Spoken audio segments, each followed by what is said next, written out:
الحمد لله العزيز الغفور العليم الشكور الذي يعلم خائنة الأعين وما تخفي الصدور، ويعلم ما في البر والبحر، وما تسقط من ورقة إلا يعلمها، ولا حبة في ظلمات الأرض ولا رطب ولا يابس إلا في كتاب مبين. أحمده على جوده وعطائه ونعمه وآلائه، وأشهد أن لا إله إلا الله وحده لا شريك له، وأشهد أن محمدًا عبده ورسوله صلى الله وسلم عليه وعلى آله وصحبه أجمعين. يا أيها الذين آمنوا اتقوا الله حق تقاته ولا تموتن إلا وأنتم مسلمون. يا أيها الذين آمنوا اتقوا الله وقولوا قولا سديدا يصلح لكم أعمالكم ويغفر لكم ذنوبكم، ومن يطع الله ورسوله فقد فاز فوزا عظيما. أما بعد، عباد الله، إن من نعم الله العظيمة التي أنعم بها علينا وطالبنا بالشكر عليها نعمة البصر. هذه النعمة التي لا يعرف قدرها إلا من فقدها. قال سبحانه وتعالى: قل هو الذي أنشأكم وجعل لكم السمع والأبصار والأفئدة قليلا ما تشكرون. وقال جل وعلا: والله أخرجكم من بطون أمهاتكم لا تعلمون شيئا وجعل لكم السمع والأبصار والأفئدة لعلكم تشكرون. وقال عز من قائل: ألم نجعل له عينين ولسانا وشفتين.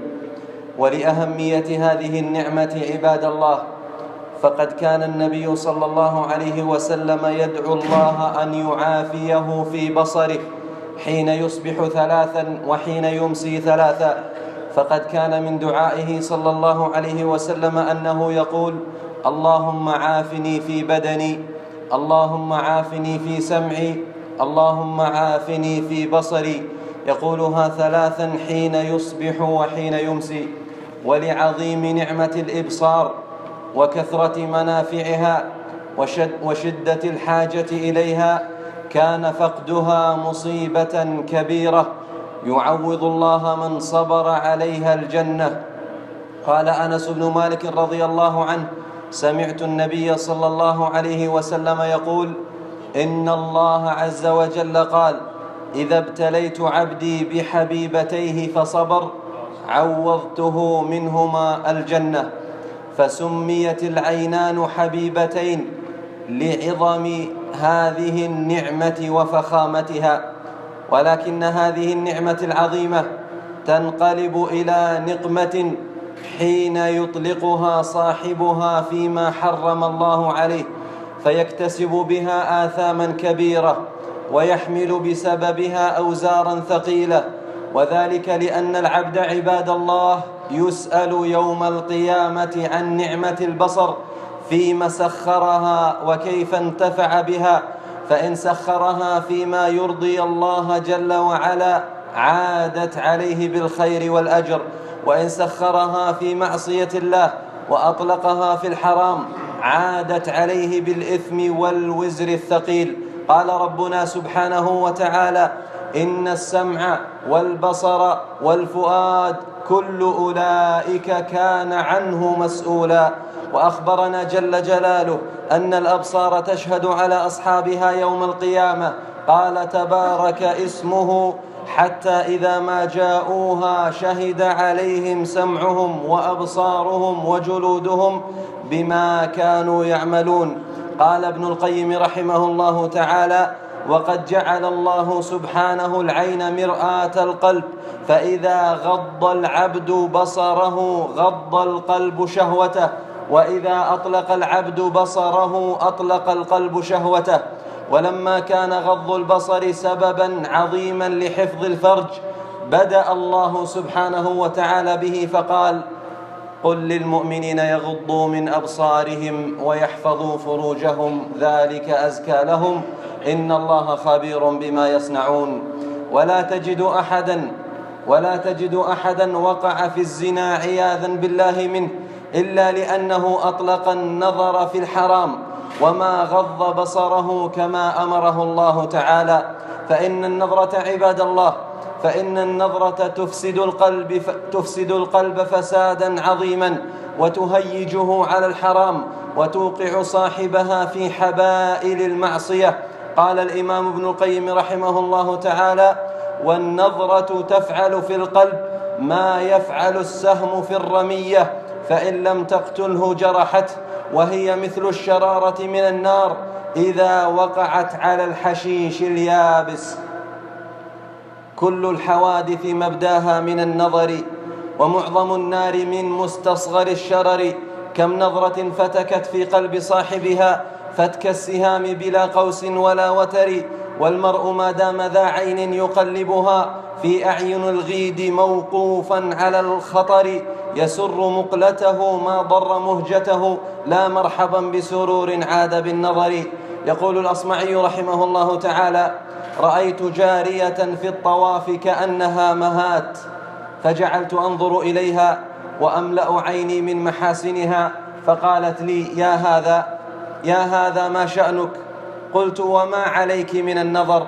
فأنشأت تقول: وكنت متى أرسلت طرفك رائدا لقلبك يوما أتعبتك المناظر، رأيت الذي لا كله أنت قادر عليه ولا عن بعضه أنت صابر.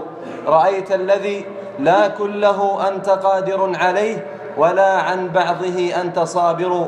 ولهذا كان من رحمة النبي صلى الله عليه وسلم بنا وحرصه على قلوبنا من الفساد أنه نهانا عن مداومة النظر.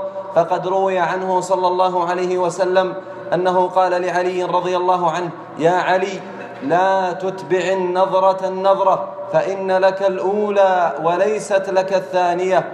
وقال جرير بن عبد الله رضي الله عنه: سألت رسول الله صلى الله عليه وسلم عن نظر الفجأة فأمرني أن أصرف بصري. رواه مسلم. ونظرة الفجأة هي النظرة الأولى التي تقع بغير قصد من الناظر.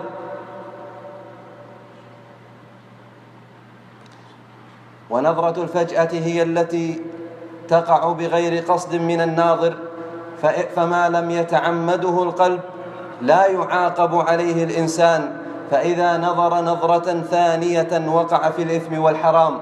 والنظرة عباد الله هي سهم مسموم من سهام إبليس الرجيم تسري إلى القلب وتفعل فيه ما يفعل السم في الجسد وتفسده فسادا عظيما يصعب إصلاحه.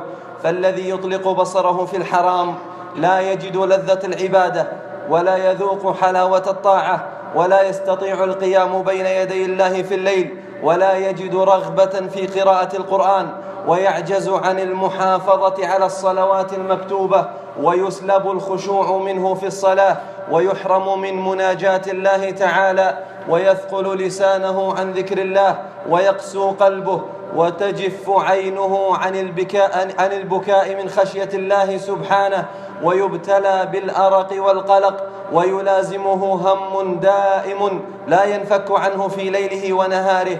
قال الإمام أحمد رحمه الله تعالى: كم من نظرة قد ألقت في قلب صاحبها البلابل، والبلابل هي الهموم والوساويس. نسأل الله تعالى أن يصرف أبصارنا وأبصاركم عن الحرام، وأن يعافينا في أبداننا وفي أسماعنا وفي أبصارنا، إن ربي سميع قريب.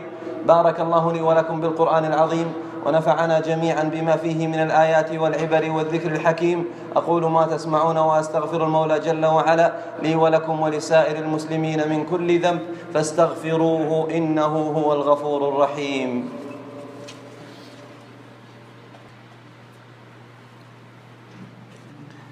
الحمد لله على إحسانه والشكر له على توفيقه وامتنانه، أشهد أن لا إله إلا الله وحده لا شريك له تعظيما لشأنه، أشهد أن محمدا عبده ورسوله الداعي إلى رضوانه، صلى الله عليه وعلى إخوانه وسائر خلانه وسلم تسليما كثيرا. أما بعد، عباد الله، قال صلى الله عليه وسلم: ألا وإن في الجسد مضغة إذا صلحت صلح الجسد كله، وإذا فسدت فسد الجسد كله، ألا وهي القلب.